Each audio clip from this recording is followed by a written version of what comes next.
კრივი უკვე დიდი ხანია მსოფლიოში ერთ-ერთ ყველაზე პოპულარულ სპორტად ითვლება. ერთ დროს ის სპორტულ გასართობ ინდუსტრიაშიც კი ლიდერობდა, თუმცა ბოლო წლებში მისი პოპულარობა გარკვეულწილად შემცირდა. მიუხედავად ამისა, მოკრივეები კვლავ რჩებიან მსოფლიოს ყველაზე მაღალ ანაზღაურებად სპორტსმენებს შორის. ელიტური მოკრივეები მრავალმილიონიანი ჰონორარების გარდა იღებენ სოლიდურ სპონსორულ და სარეკლამო კონტრაქტებსაც. ზოგიერთმა მათგანმა კი რინგის გარეთ საკუთარი ბიზნეს იმპერიაც კი შექმნა. ამასთან კრივის გაძლიერებული აქტივობა საუდის არაბეთში და ის ფაქტი, რომ სტრიმინგ გიგანტი Netflix-ი დიდ ბრძოლებს აფინანსებს, მიუთითებს, რომ დღეს ერთ-ერთი ყველაზე მომგებიანი დროა კრივის მთავარი ვარსკვლავებისთვის.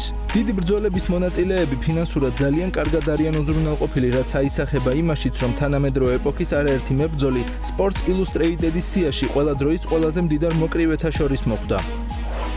მეხუთე ადგილი ოსკარ დე ლა ჰოია, $200 მილიონი.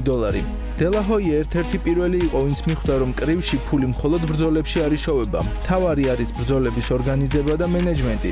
კარიერის განმავლობაში ის 6 სხვადასხვა წონით კატეგორიაში მსოფლიოს ჩემპიონი გახდა და 1992 წელს ოლიმპიური ოქროს მედალიც მოიპოვა. იგი ეჯიბრებოდა კრივის უდიდეს სახელებს, ხოლო კარიერის დასრულების შემდეგ გახდა პრომოუტერი. მისმა კომპანია Golden Boy Promotions-მა არაერთი დიდი ბრძოლა გამართა. როგორც რინგში, ისე ბიზნესში მიღწეული წარმატებებით დე ლა ჰოიამ დაახლოებით $200 მილიონი ქონება დააგროვა. მისი პროფესიონალური რეკორდია 39 გამარჯვება და 6 მარცხი, ხოლო კარიერა 16 წელს გაგრძელდა.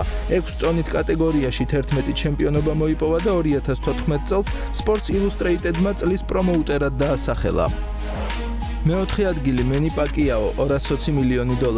ვინმეზე თუ შეიძლება ითქვას, რომ სრულყოფილი მოკრივეა, ეს აუცილებლად მენი პაკიაოა. პეკმენის პროფესიული რეკორდია 62-8-3-ზე და ის ერთადერთი მოკრივეა ისტორიაში, რომელმაც 8 სხვადასხვა წონით კატეგორიაში მოიპოვა მსოფლიოს ჩემპიონობა. ის 46 წლის ასაკშიც კი აგრძელებს ბრძოლას და სექტემბერში ლეგენდარული რემატჩი აქვს ჩანიშნული ფლოიდ მეიუეზერის წინააღმდეგ. მისი პოპულარობა განაპირობებდა უზარმაზარ სარეკლამო კონტრაქტებსაც. დღეს მისი ქონება $220 მილიონი ადგენს და პარალელურად პოლიტიკურ კარიერასაც აგრძელებს ფილიპინებში.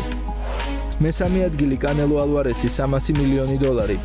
კანელო ალვარესი ბოლო 10 წლეულის განმავლობაში კრივის მთავარი სახეა. ის 4 წონით კატეგორიაში მსოფლიოს ჩემპიონია და ორჯერ გახდა დაუმარცხებელი ჩემპიონი სუპერ საშუალო წონაში. მისი პროფესიული კარიერა უკვე 20 წელს ითვლის, ჩატარებული აქვს 68 ბრძოლა და 63 მოიგო. 2021 წელს გახდა პირველი მოკრივე, რომელმაც სუპერ საშუალო წონაში ყველა ტიტული გააერთიანა. მიუხედავად ბოლო მარცხისა, ფინანსურად მაინც დიდ მოგებას იღებს და 35 წლის ასაკშიც აქტიურია, ხოლო მისი ქონება $300 მილიონს აჭარბებს.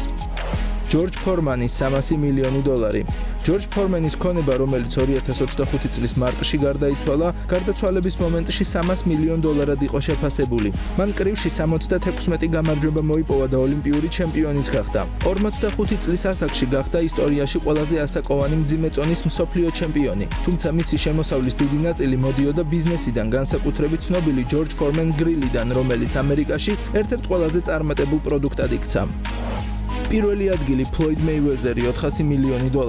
ფლოიდ მეიუეზერი, რომ კრივის ისტორიაში ყველაზე მდიდარი მოკრივია, ამაზე მიუთითებს მისი ზედმეტსახელი მანიც, ანუ ფული. მიუხედავად იმისა, რომ პროფესიული კარიერა 2017 წელს დაასრულა, მისი ქონება დაახლოებით $400 მილიონს ადგენს.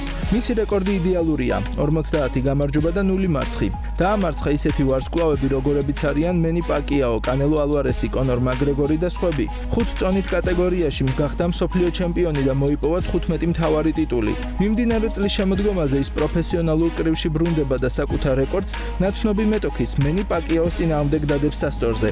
ის აღიარებულია 2010-იანი წლების საუკეთესო მოკრივედ და ხშირად სახელდება ყველა დროის საუკეთესო pound for pound მებრძოლად. ბიზნესში, შოუში და სხვა პროექტებში მონაწილეობით მან შექმნა უზარმაზარი ფინანსური იმპერია.